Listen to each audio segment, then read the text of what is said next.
Bueno, en la clase de hoy tenemos que hablar sobre técnicas inmunológicas. Vamos a ver en qué consisten, en qué se basan, cómo se clasifican, cuáles son sus fundamentos, cómo se realizan y qué utilidad tienen. ¿Sí? En eso consiste la clase de hoy.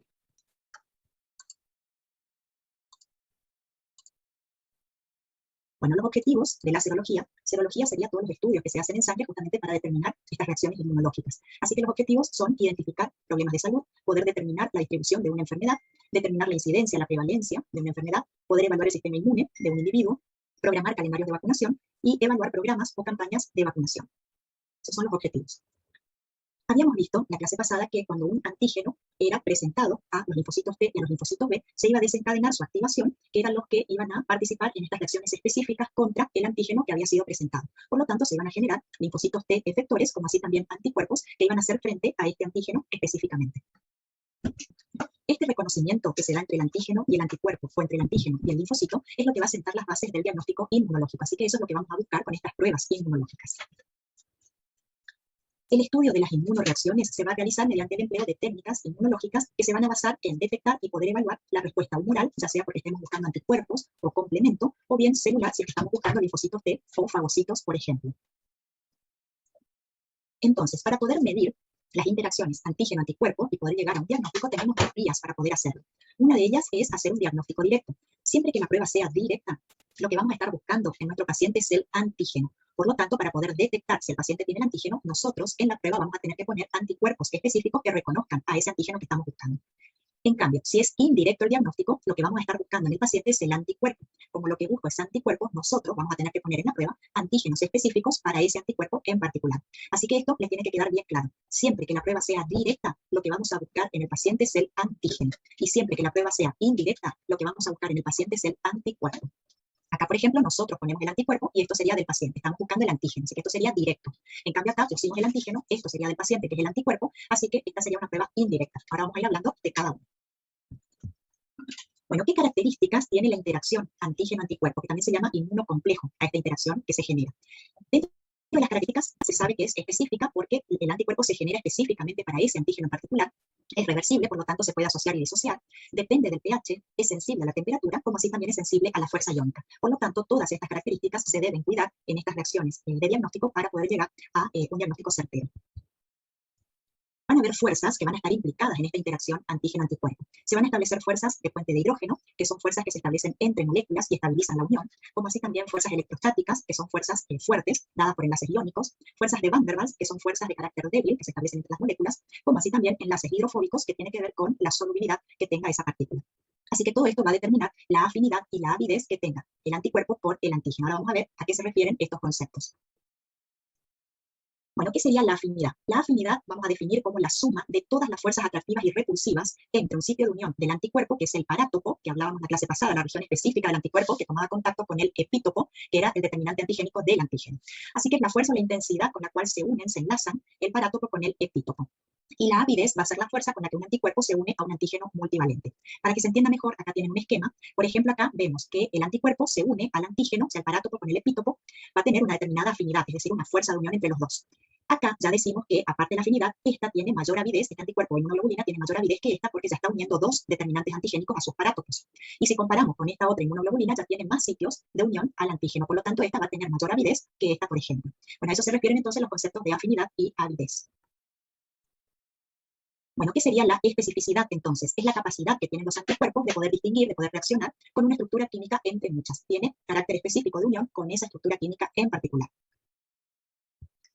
Van a leer también que puede haber reactividad cruzada en estas pruebas. ¿Qué sería la reactividad cruzada? Es cuando un antígeno va a reaccionar con los anticuerpos generados para otro antígeno. Por ejemplo, acá tenemos el virus A, contra el cual se generaron anticuerpos, pero ingresa otro virus A, que le pone acá virus A2' para diferenciar de este, que tiene unas características químicas similares a este otro virus. Entonces, estos anticuerpos que fueron generados para el virus A también pueden reaccionar con el virus A2', porque comparten algunos epítopes muy similares. Eso es la inmunidad cruzada. O sea, se generan anticuerpos para un antígeno, pero puede reaccionar con otro antígeno que tenga alguna estructura química similar. Eso es reactividad cruzada o inmunidad cruzada. Bueno, van a leer que las pruebas tienen un determinado porcentaje de sensibilidad, les va a decir tanto por ciento sensible, tanto por ciento específico. ¿Qué significa eso? Que sea sensible una prueba quiere decir que tiene la capacidad de poder detectar a los verdaderos positivos. es decir, a los que realmente tienen la enfermedad. Ahí voy a decir que es sensible la prueba. Y voy a decir que es específica cuando me detecta a los verdaderos negativos, es decir, a los que no tienen la enfermedad, o sea, que están sanos para lo que estoy buscando. Lo ideal sería que la prueba sea 100% sensible, 100% específica. Lamentablemente no existe una prueba que sea 100% sensible y específica. O es más sensible que específica, o es más específica que sensible. Acá tienen ejemplos de sensible, sería el ELISA, la inmunofluorescencia, que ahora vamos a ver en qué consisten, y específica el Western blot, por ejemplo. Entonces lo que se hace es ir combinando pruebas con alta sensibilidad y alta especificidad, de manera tal de cubrir los dos campos de verdaderos positivos y negativos para llegar a un diagnóstico certero. Bueno, ahora sí vamos a las pruebas en sí. Se las va a clasificar en diferentes categorías. Vamos a tener pruebas de unión primaria y pruebas de unión secundaria.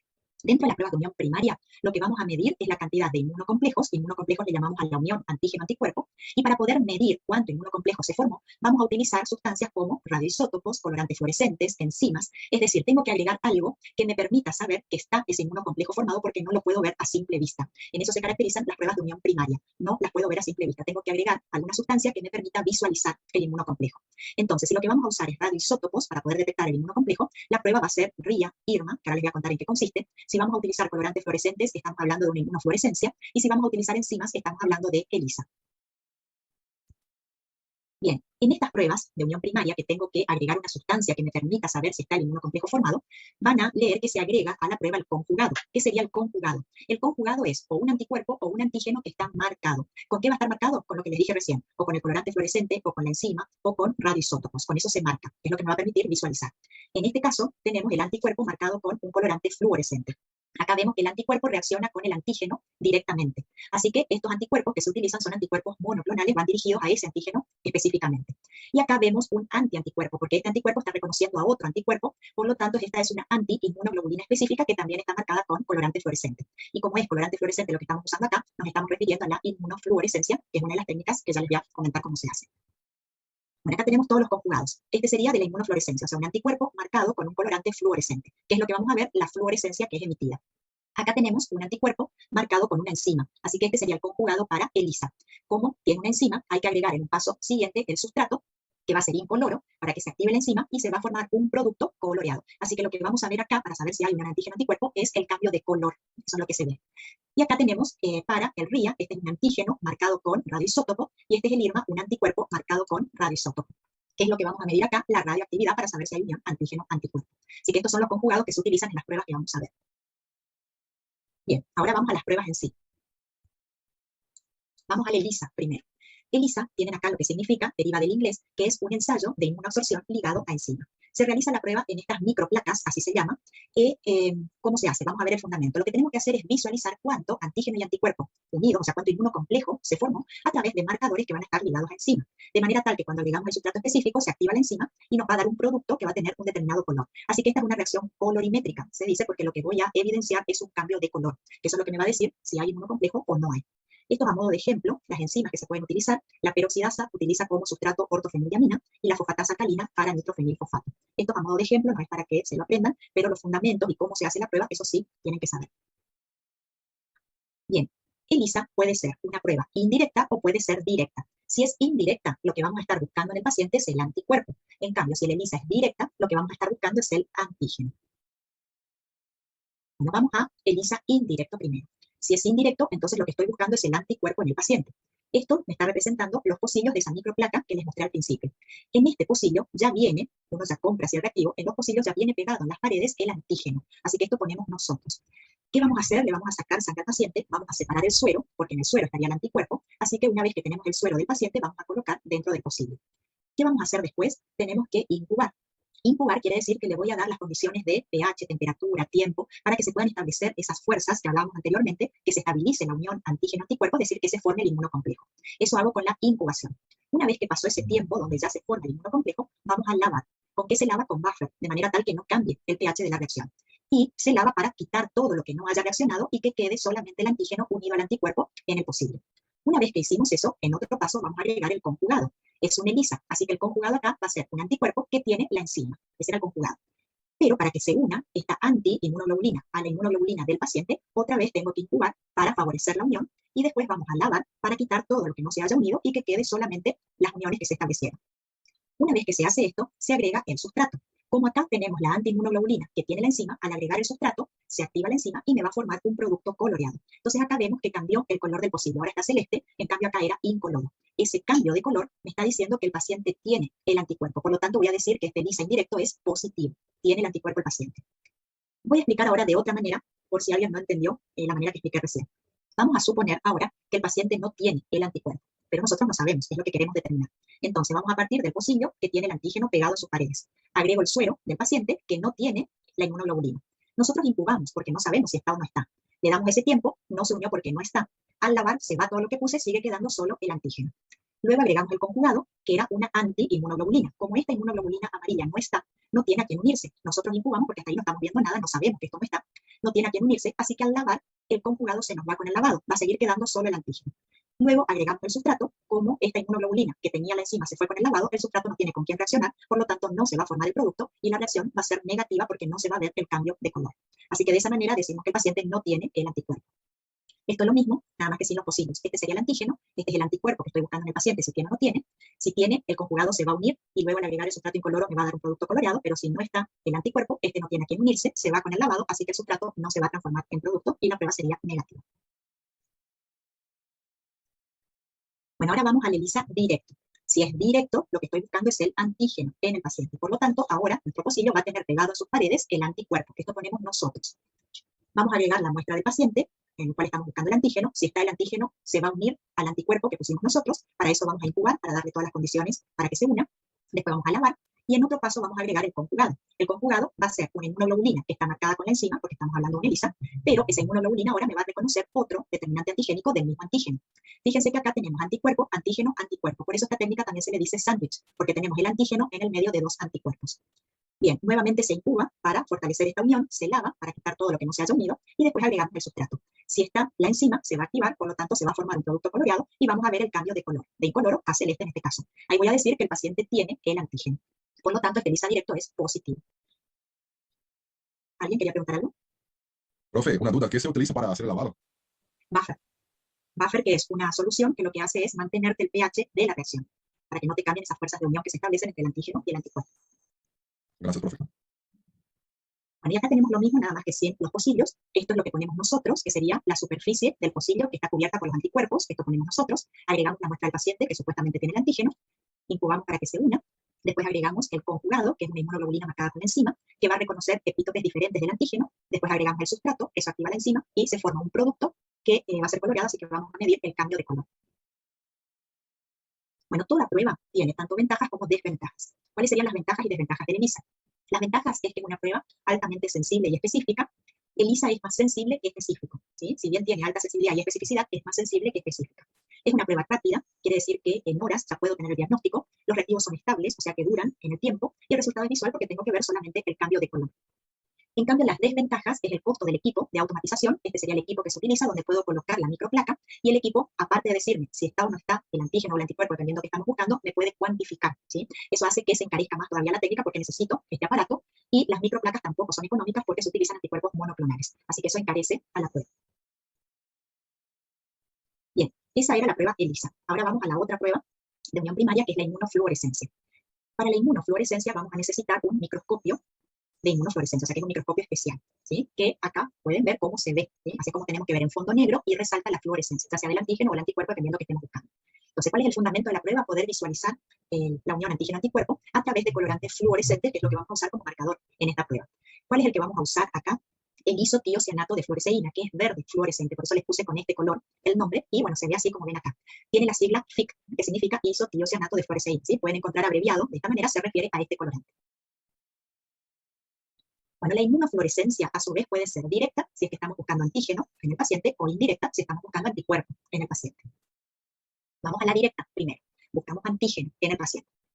Dijimos que vamos a tener que mirar el microscopio, por lo tanto voy a trabajar con un portaobjeto. En el portaobjeto vamos a colocar un corte, una impronta, o sea, un pedacito de la biopsia que se le sacó al paciente y ahí es donde vamos a buscar el antígeno. Tengo que fijar ese corte en el portaobjeto para que no se nos vaya el portaobjeto y se fija con acetona. De esa manera nos aseguramos que la impronta quede en el portaobjeto. Luego le vamos a agregar un anticuerpo que está marcado con el colorante fluorescente, o sea, con el FIC. Ese anticuerpo está buscando el antígeno, así que si tiene el antígeno se va a unir. Para favorecer esta unión tenemos que incubar y después vamos a lavar para sacar todo lo que no se haya unido. En el caso que el paciente no tenga el antígeno y nosotros colocamos el conjugado, al lavar se va a ir el conjugado porque no está unido al antígeno. En caso que esté el antígeno, va a quedar unido gracias a la incubación y aquí está el antígeno presente. Y bueno, después vamos a mirar en el microscopio de fondo oscuro y se va a ver la fluorescencia. Ahora vamos a la indirecta. En la indirecta estamos buscando anticuerpos en el paciente. Nuevamente, como tengo que mirar el microscopio, voy a trabajar con un portaobjeto que ya tiene un extendido de cultivo celular. Esto ponemos nosotros, o sea, nosotros ponemos el antígeno. ¿Qué hacemos después? Agregamos el suero del paciente, porque queremos ver si tiene el anticuerpo. Entonces agregamos el suero, si el paciente tiene el anticuerpo, se va a unir a los antígenos que nosotros pusimos. Para que esto ocurra, hay que incubar y hay que lavar. Luego de eso, hasta ahí nos vemos, se le agrega el conjugado, que sería ahora una anti-inmunoglobulina que va a estar marcada con el colorante fluorescente, con el FIC. Nuevamente hay que incubar, lavar, eso siempre, y luego de eso vamos a mirar en el microscopio de fondo oscuro. Si aparece la fluorescencia, entonces es porque está el anticuerpo en el paciente. Como ven, el resultado es el mismo, tanto en la directa como en la indirecta, vemos fluorescencia en el microscopio. Pero nosotros sabemos qué hicimos, si hicimos directa o si hicimos indirecta, o sea, sabemos lo que estamos buscando. Bueno, y acá tienen algunos ejemplos de cómo se ve, ¿sí? Con la inmunofluorescencia. Este sería el antígeno que pusimos nosotros en un corte, este sería el anticuerpo del paciente, y esta es una anti-inmunoglobulina que está marcada con el colorante fluorescente. Y lo que vemos es la fluorescencia, en fondo oscuro. Bueno, ¿para qué se aplica la inmunofluorescencia? Por ejemplo, para buscar una bacteria que es el Treponema pallidum, que es esta que ustedes ven acá, que es una bacteria que provoca una enfermedad que se llama sífilis, que es una enfermedad de transmisión sexual. Así que con esto se puede llegar al diagnóstico. También acá vemos, por ejemplo, anticuerpos antitoxoplasma gondii. El toxoplasma gondii es un parásito que provoca una enfermedad que es la toxoplasmosis. Así que acá estamos viendo. Y acá me muestra un virus influenza tipo B. Acá tenemos otro ejemplo, estos serían espermatozoides, y acá vemos la fluorescencia porque esta persona tendría anticuerpos antiacrosina. ¿Qué es la acrosina? Es la proteína que le permite al espermatozoide poder ingresar al óvulo para fecundarlo. Así que si la persona tiene anticuerpos antiacrosina, sería un motivo de esterilidad, por lo cual no puede este espermatozoide fecundar al óvulo. Así que así se puede llegar al diagnóstico también.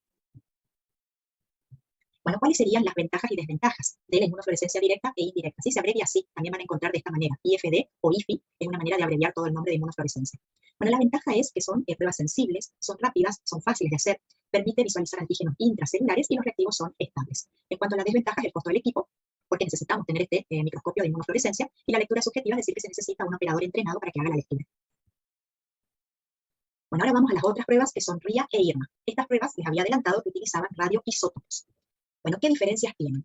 RIA es competitivo, en cambio IRMA es no competitivo. Esa es una diferencia, ahora les voy a decir por qué. Vamos al RIA primero. Fíjense, acá partimos de lo que ponemos nosotros, que es una placa con el anticuerpo pegado en la placa. Eso ponemos nosotros, placa con anticuerpo. Lo que voy a estar buscando en el paciente es el antígeno. Acá me está mostrando el antígeno del paciente. Esto también vamos a poner nosotros, que es antígeno marcado con el radioisótopo. Pero vamos a poner al mismo tiempo, tanto el antígeno marcado con radioisótopo como el supuesto antígeno que tiene el paciente, o sea, la muestra del paciente, los dos al mismo tiempo. ¿Por qué agrego al mismo tiempo? Porque quiero que compitan, por eso es competitivo. Compiten por la unión al anticuerpo. A ver quién se une al anticuerpo. ¿Quién se va a unir? El que esté en mayor cantidad. ¿Sí? El que esté en mayor cantidad es el que va a ganar por la unión al anticuerpo. Entonces, si el paciente tiene muchos antígenos, se va a unir el que no está marcado. Siempre hay que incubar y lavar. Así que con el lavado, si el paciente tiene mucho antígeno, se me va a ir el antígeno que pusimos nosotros marcado. Así que voy a detectar poca radioactividad. Ahora, si el paciente no tiene el antígeno, el que se va a unir es el marcado. Y yo después voy a medir mucha radioactividad porque después de lavar no se va a ir debido a que está unido al anticuerpo. Entonces podemos confeccionar un gráfico donde tenemos la densidad óptica, o sea, acá medimos la radioactividad, versus la concentración del antígeno del paciente. ¿Qué me está diciendo? Que cuanto menos antígeno tiene el paciente, estoy de este lado de la gráfica, más radioactividad voy a medir porque se unió el radioactivo y el paciente no tiene. Si el paciente tiene muchos antígenos, menos radioactividad voy a medir porque se me fue con el lavado. Es decir, que son inversamente proporcionales, ¿sí? El RIA es inversamente proporcional. Cuanto menos antígeno, más radioactividad. Cuanto más antígeno tiene, menos radioactividad se detecta. En cambio, el IRMA, fíjense que partimos de lo mismo, tenemos la placa con el anticuerpo que pusimos nosotros, vamos a agregar la muestra del paciente, estoy buscando si tiene el antígeno, incubamos, lavamos y después agregamos el conjugado, que sería una inmunoglobulina marcada con el radioisótopo. Y luego, acá, fíjense que toda la inmunoglobulina marcada que se une es porque el antígeno está. Así que acá es directamente proporcional. Cuanto menos antígeno tiene el paciente, menos radioactividad voy a medir. Cuanto más antígeno tiene el paciente, más radioactividad voy a medir. Así que esas son las diferencias entre RIA e IRMA. RIA es competitivo, IRMA es no competitivo. RIA me determina entonces de manera inversa la cantidad de antígeno, en cambio IRMA es directamente proporcional. Cuanto más antígeno, más radioactividad. Bueno, ¿qué ventajas y desventajas? La ventaja es la alta sensibilidad que tienen estas pruebas y la desventaja es el costo del equipo porque necesito un equipo que me mida la radioactividad y al utilizar radioisótopos son cancerígenos, por lo tanto hay que hacer un buen descarte de ese material, tiene que ser un laboratorio habilitado para el uso de radioisótopos y también el operador tiene que tener mucho cuidado en su manipulación. Bueno, esas eran las pruebas de unión primaria. Ahora vamos a las pruebas de unión secundaria.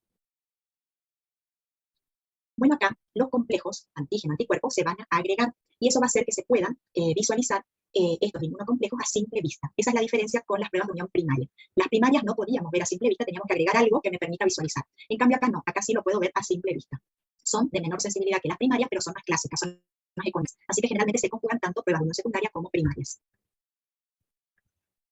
Bueno, ven, se ve a simple vista, esto es lo que estamos hablando, que podemos ver la agregación. Va a depender esta interacción antígeno-anticuerpo del estado físico del antígeno. Ahora les voy a comentar con la siguiente diapositiva a qué se refiere esto.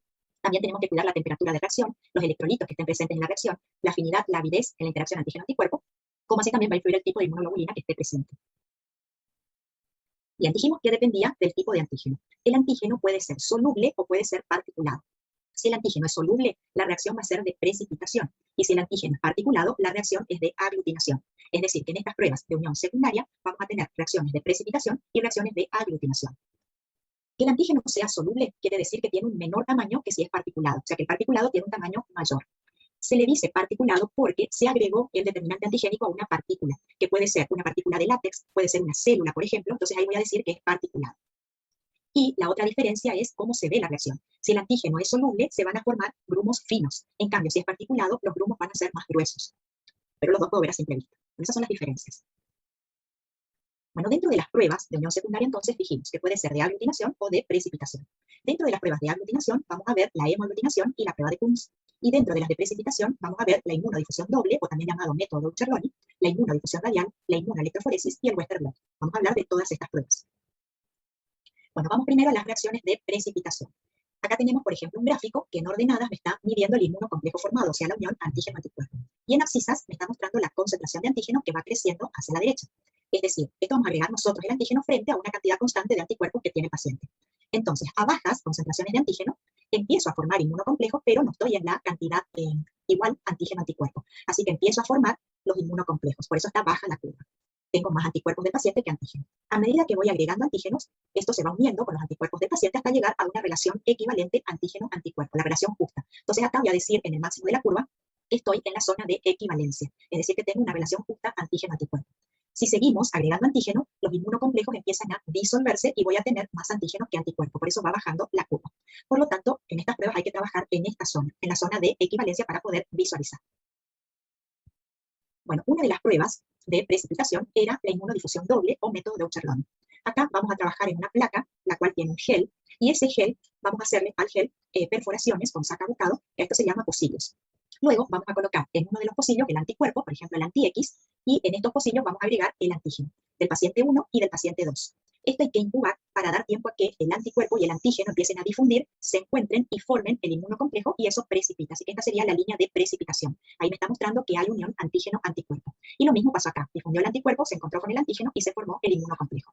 Si me da de esta forma la reacción, quiere decir que es una reacción de identidad. Por lo tanto, estas dos personas tienen el mismo antígeno. Eso es lo que me está mostrando acá. En cambio acá, fíjense que se formó esto que ustedes ven acá, que se llama espolón. ¿Qué me está diciendo?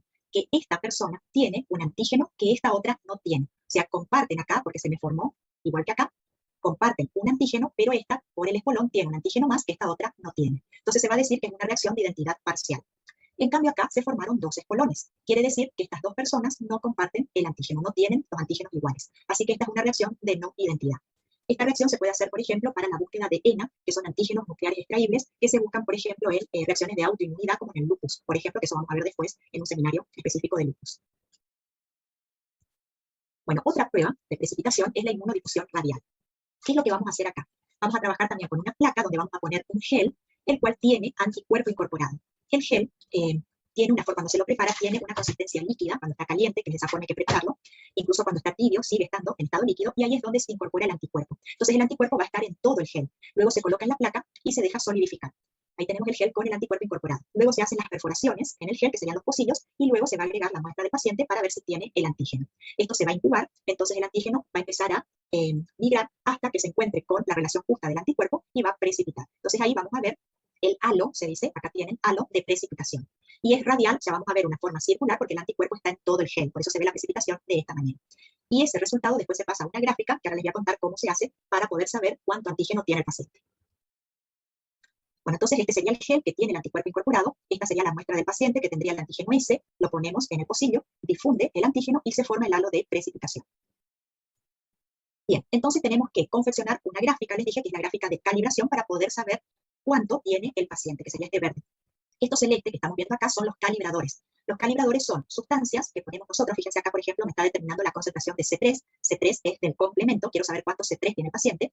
Entonces voy a usar calibradores de C3 que yo sé la concentración. Sé cuánto tiene A, sé cuánto tiene B, sé cuánto tiene C. Entonces eso voy a poner acá en abscisas. Voy a poner la concentración de A, voy a poner la concentración de B y voy a poner la concentración de C. Eso ya lo sé de antemano.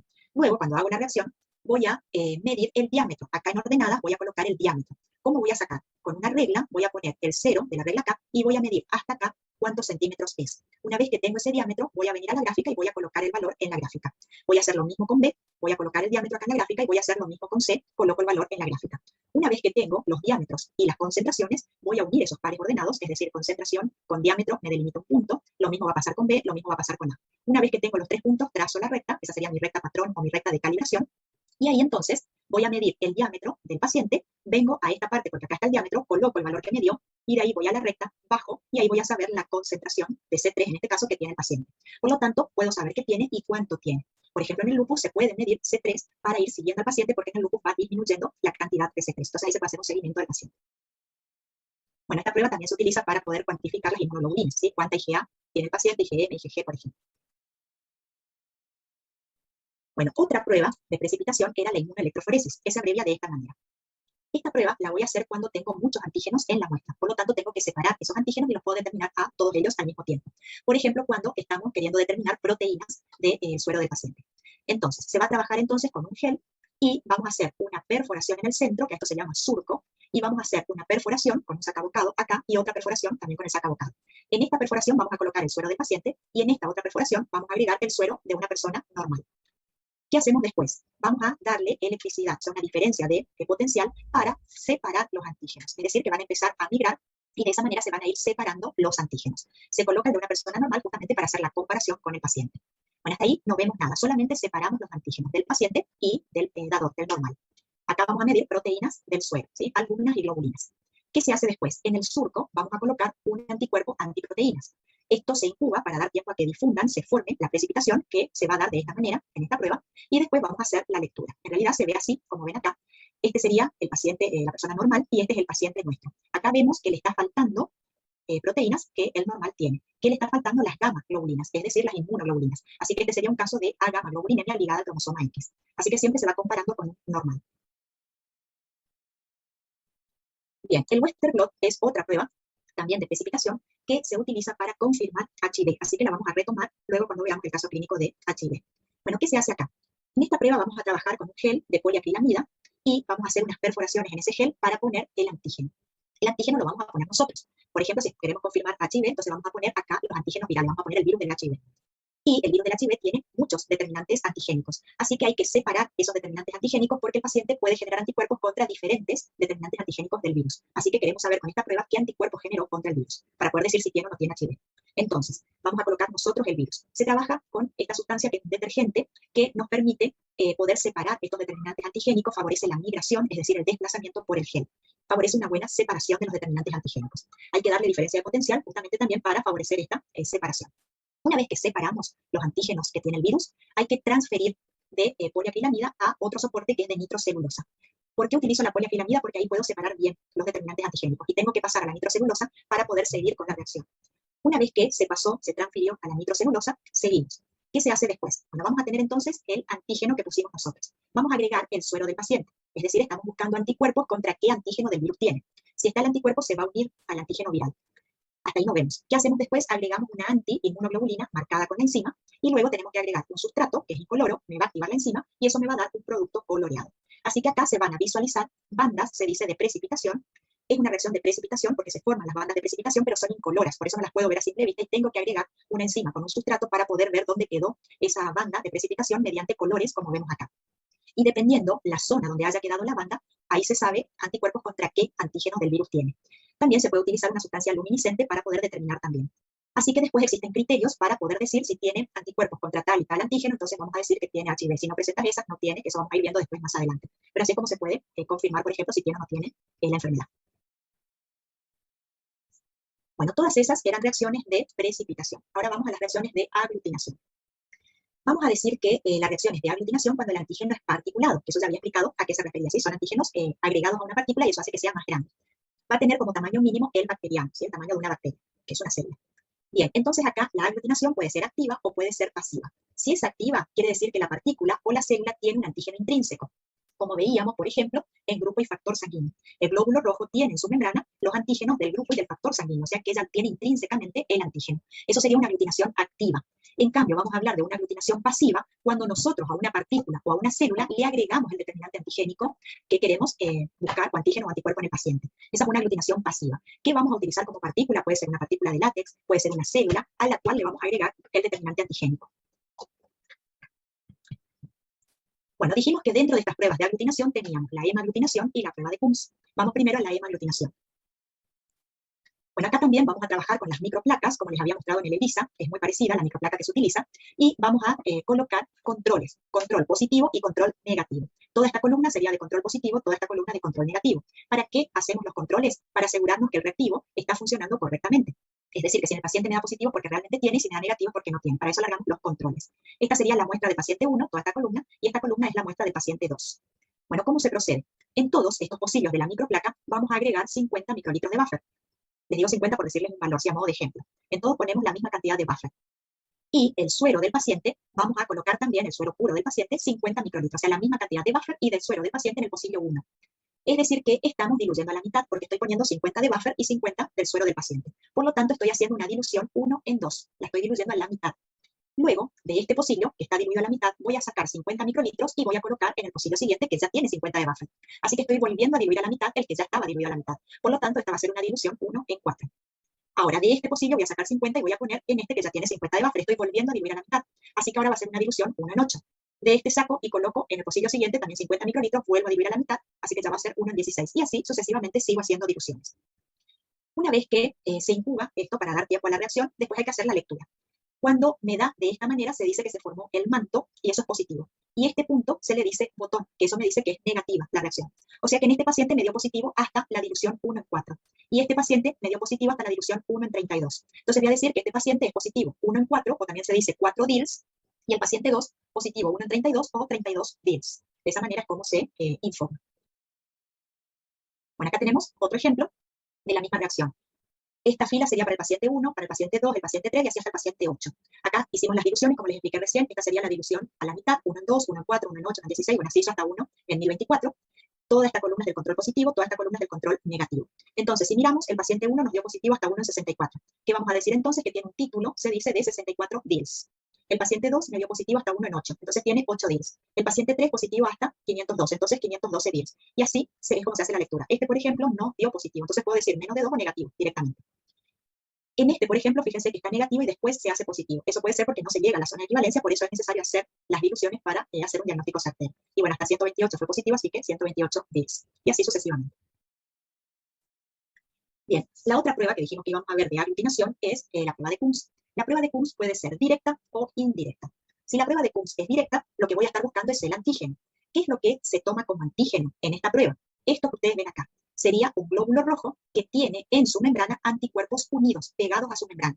Ahí se dice que el glóbulo rojo está sensibilizado. O sea que el glóbulo rojo sensibilizado sería el antígeno para la prueba de Kunz directa. Esto tiene el paciente. ¿Quién va a tener glóbulos rojos sensibilizados? Por ejemplo, algún bebé que sea RH positivo y la mamá es RH negativa. Es decir, la mamá generó anticuerpos contra el RH positivo del bebé. Atravesó la placenta porque son de tipo IgG y eso es lo que fue a atacar al antígeno D que se expresa en la membrana de los glóbulos rojos del bebé. Así que el bebé va a tener sus glóbulos rojos sensibilizados. Eso es lo que quiero saber si tiene o no. ¿Qué voy a hacer entonces? Voy a agregar el suero de Kunz. El suero de Kunz son inmunoglobulinas, que son inmunoglobulinas de conejo, anti-inmunoglobulinas humanas. Entonces, si están estas inmunoglobulinas humanas, este anticuerpo las va a reconocer, se va a unir y va a formar una red, un entramado, y eso es lo que va a aglutinar. Y se va a ver en el tubo entonces la aglutinación. Por lo tanto, si me da positiva esta prueba, voy a decir que el paciente tiene sus glóbulos rojos sensibilizados. ¿Cuándo se da esto? Bueno, en el caso que les dije del bebé RH positivo, de una mamá RH negativa, que es lo que está provocando es la enfermedad hemolítica del recién nacido, o también puede ocurrir en la anemia hemolítica autoinmune. La prueba de Kunz indirecta le vamos a hacer a la mamá RH negativa, que es la que genera los anticuerpos contra el RH positivo, o sea, contra el antígeno D. Pero esta prueba me detecta glóbulos rojos sensibilizados. Entonces, para saber si esta persona tiene los anticuerpos contra el RH, tenemos que sensibilizar nosotros glóbulos rojos. Así que estos glóbulos rojos vamos a poner nosotros. ¿Qué glóbulos rojos vamos a utilizar? Glóbulos rojos cero positivo. ¿Por qué cero positivo? Porque una persona que sea del grupo cero positivo, el único antígeno que tiene en su membrana es el del RH. Y estos anticuerpos son contra el RH. Entonces me estoy asegurando que estos anticuerpos reaccionen solo contra el antígeno que estoy buscando. Así que agregamos nosotros el glóbulo rojo cero positivo, damos tiempo a que reaccione este anticuerpo con los antígenos del glóbulo rojo, se van a sensibilizar los glóbulos rojos y después sí ponemos el suero de Coombs, que son anticuerpos contra las inmunoglobulinas humanas, y ahí formaría la red del entramado y vamos a ver la aglutinación. Si veo la aglutinación, quiere decir que nuestro paciente tiene los anticuerpos contra el glóbulo rojo. Así que esta prueba se le va a hacer a la mamá RH negativa para ver si está sensibilizada contra los glóbulos rojos del bebé, o bien también se puede hacer en reacciones de transfusión antes de hacer la transfusión para ver si el paciente que va a recibir la sangre genera anticuerpos contra los glóbulos rojos que se le va a transfundir. Y así es como se ve, ¿sí? Esta es la aglutinación que aparece cuando la Coombs nos da positiva. Bien, esto es solo para que quede más claro entonces, la prueba de Coombs directa le vamos a hacer al bebé y la prueba de Coombs indirecta le vamos a hacer a la mamá RH negativa. ¿Qué va a tener el bebé? Glóbulos rojos sensibilizados. ¿Qué va a tener la mamá? Anticuerpos anti-RH positivo. Así que estos anticuerpos vamos a tener que colocar nosotros en glóbulos rojos, sensibilizar los glóbulos rojos y bueno, después, ya sea en este caso o en este, se agrega el suero de Coombs y si están los glóbulos rojos sensibilizados, entonces va a aglutinar y eso es lo que veríamos y nos indicaría una prueba positiva, ya sea directa o indirecta. Bien. Ahora vamos a hablar sobre reacciones de biología molecular, que es la reacción en cadena de la polimerasa, que es la que habrán escuchado mucho en este tiempo, que es la que se hace contra el COVID para poder llegar al diagnóstico de si tiene o no tiene COVID, ¿sí? Así que vamos a hablar un poquito en qué consiste esta prueba, que sería la PCR, que significa reacción en cadena de la polimerasa. Bueno, la reacción en cadena de la polimerasa es una reacción que me permite amplificar secuencias específicas del ADN. Es decir, que puedo agrandar, puedo amplificar ese ADN que normalmente se encuentra mínimamente expresado, así que esto es para poder visualizar, para poder llegar a un diagnóstico, para poder decir si está o no está presente ese ADN que estamos buscando. Para poder hacer esta prueba tenemos que conocer las secuencias colindantes, es decir, la que van a estar al lado de la secuencia que estamos buscando, que sería nuestra secuencia blanco, la que queremos determinar, la del virus, por ejemplo. La PCR se puede hacer de tres maneras. Podemos hacer una PCR convencional, podemos hacer una PCR en tiempo real, que es la que se hace para el COVID, o podemos hacer una PCR de retrotranscriptasa, que ahora les voy a contar en qué consiste cada una. Vamos a la convencional primero. Para hacer la PCR necesitamos componentes para poder iniciar la reacción. Vamos a necesitar la muestra, que sería ADN, que es lo que queremos amplificar. Vamos a necesitar primers, o también se llaman cebadores, que es el que me va a indicar a partir de dónde tengo que copiar y amplificar. Vamos a agregar nucleótidos, que es lo que se va a ir adicionando a lo que estemos copiando y obtener de esa manera la copia. Vamos a necesitar la enzima Taq polimerasa, que es la que va a empezar a iniciar el copiado. Vamos a necesitar un buffer para que se mantenga el pH y las condiciones eléctricas de la reacción. Y vamos a necesitar un tubo, que se llama Eppendorf, que es donde se va a realizar la prueba. El aparato en el cual se realiza la PCR es un termociclador. Este termociclador tiene la característica de poder cambiar rápidamente las temperaturas de reacción, que es lo que se necesita en esta prueba. Básicamente, estas pruebas se hacen en ciclos. El primer ciclo, cuando iniciamos la reacción, tiene tres partes. Todos los ciclos constan de estas tres partes. La primera parte es la desnaturalización. ¿Qué sería? Es trabajar a 95 grados centígrados de manera tal de poder separar las hebras de ADN. Eso es desnaturalizar. Separo las hebras de ADN. Luego se hace un enfriamiento rápido a 55 grados centígrados y eso permite la segunda parte de la reacción, que es el anillamiento. Es decir, que me permite la unión de los cebadores o primers, que sería este naranja que vemos acá, a la secuencia de ADN, a partir de la cual vamos a hacer la copia para poder amplificar. Y luego viene la tercera etapa, que es la extensión, donde se vuelve a subir la temperatura a 72 grados centígrados y ahí empieza a actuar la polimerasa, adicionando los nucleótidos para poder realizar la copia. Eso es en el primer ciclo. Así que de una hebra de ADN obtuvimos dos copias. Luego se hace un segundo ciclo, así que de esas dos volvemos a separar, volvemos a copiar, después se hace un tercer ciclo, de esas cuatro ya vamos a obtener el doble, después se hace un cuarto ciclo y así hasta 30 veces podemos hacer para ir amplificando la secuencia que nos interesa. En 1968 se descubrió la polimerasa Taq, que se pudo extraer de una bacteria, que es la bacteria Thermus aquaticus. De ahí viene el nombre Taq, la T de Thermus y de aquaticus el AQ. Esta polimerasa tiene la característica que puede resistir estas altas temperaturas de la reacción porque esta bacteria es una bacteria termófila. Que sea termófila quiere decir que resiste altas temperaturas, porque ustedes bien saben que las enzimas se inactivan a altas temperaturas, pero esta no. Por lo tanto, es la que se utiliza para poder hacer la reacción. Bueno, una vez que se realizó la amplificación, hay que pasar esa muestra amplificada a un gel, se hace la corrida electroforética para poder separar lo que se haya encontrado y después se compara con un control que tenemos y si coincide con ese control, entonces vamos a decir que tiene lo que estamos buscando. Bien, esa era la convencional. Ahora vamos a la PCR en tiempo real. En la PCR en tiempo real, la diferencia es que puedo, a la vez que se está haciendo la reacción, que se está realizando la amplificación, ir midiendo, ir cuantificando cuánto de lo que estoy buscando tiene el paciente. Es decir, que no tengo que hacer el paso de la corrida electroforética para poder identificar, para poder diagnosticar. Acá ya se va cuantificando mediante gráficas. Lo que se hace acá para poder cuantificar es agregar, aparte de lo que habíamos dicho anteriormente, un intercalante, que es un fluorocromo. Ese fluorocromo tiene la particularidad de poder unirse a las hebras de ADN que están siendo copiadas. El aparato va a emitir una longitud de onda que va a incidir en este fluorocromo. Eso va a hacer que se excite este fluorocromo y que emita una fluorescencia. Y es la fluorescencia la que se va a determinar. Así que de esa manera se puede ir sabiendo cuánto va teniendo el paciente. Bueno, acá tenemos la denaturalización, que ya dijimos que era la separación de las hebras de ADN. Después viene el anillamiento, que era donde se unía el cebador, y el fluorocromo se va incorporando a medida que se va copiando. Entonces, una vez que está el cebador, ya comienza a unirse, y a medida que se va realizando la copia, sigue uniéndose, y después entonces se puede detectar. Para lo cual se van confeccionando gráficas, como estas que ven acá. Acá tengo el número de ciclos que se va realizando y la fluorescencia que se va emitiendo. La gráfica es de este tipo, donde tenemos una fase inicial, es decir, que se debe alcanzar un umbral para que sea positiva la prueba. Una vez que se supera ese umbral, a partir de acá se va midiendo, se va determinando, hasta llegar a una fase de meseta o plató, se dice que es cuando se van acabando los reactivos, así que la medición se hace en esta zona, que es la fase exponencial. Luego esto se pasa a un gráfico logarítmico para que sea una recta, todo mediante fórmulas, y poder determinar entonces la concentración directamente. Y la otra PCR era la PCR de retrotranscriptasa. Acá, en realidad, esto también se hace para el COVID, porque el COVID es un virus de ARN. Entonces, lo que tenemos que hacer es este paso previo, que es convertir el ARN viral en ADN viral, mediante una retrotranscriptasa, que es la enzima. Entonces, el ARN del virus se va a convertir en ADN viral. Y este ADN, ahí se le hace la prueba en tiempo real, que les expliqué anteriormente, para poder decir si tiene o no tiene el COVID, por ejemplo. Así que después ya es como la convencional. Una vez que se separa, en este caso sí, de la retrotranscriptasa, una vez que se transforma en ADN, podemos hacer la convencional y, bueno, después el revelado del gen. Bueno, ¿para qué se hace la PCR? ¿Para qué podemos usar? Para poder detectar si el paciente tiene alguna bacteria, si tiene algún virus, podemos decir exactamente si está presente o no en sus células. Para hacer diagnóstico de patologías de origen genético, para ver dónde está la falla específicamente, para hacer el diagnóstico y la caracterización de distintos tipos de cánceres, para poder colaborar con la medicina forense. Por ejemplo, podemos sacar el ADN de un pelo y poder comparar con ADN de los sospechosos, y de esa manera poder llegar a saber quién fue, por ejemplo, o si no en algún cadáver también, para poder identificar. Para trasplantes, para poder determinar la compatibilidad, para poder detectar organismos transgénicos, por ejemplo, productos de agricultura, para ver la relación evolutiva entre los organismos, todo mediante el análisis del ADN. Bueno, no sé si les quedó alguna duda de todo lo que les expliqué. Profe, Sí. cuando hablamos de la prueba de Cumbres, el directo, aparte del RH, ¿es para qué más mismo? El directo puede ser para la enfermedad hemolítica del recién nacido o para anemia hemolítica autoinmune. Ahí vos estás buscando glóbulos rojos sensibilizados, es decir, glóbulos rojos que se están destruyendo porque tienen anticuerpos pegados a su membrana.